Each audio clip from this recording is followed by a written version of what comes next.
Hi everyone! Have you ever seen a bird smaller than a ping pong ball? Here is the bee hummingbird. The bee hummingbird is the smallest bird in the world. It's lighter than a coin and only about 2 inches long. These tiny wonders live in Cuba. They fly super fast, and they can flap their wings 80 times a second.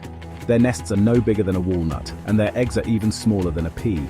Despite their size, they are very brave, and even defend their territory from bigger birds. So, if you see a tiny shadow in your garden, it might be nature's smallest feathered jewel. Amazing, right?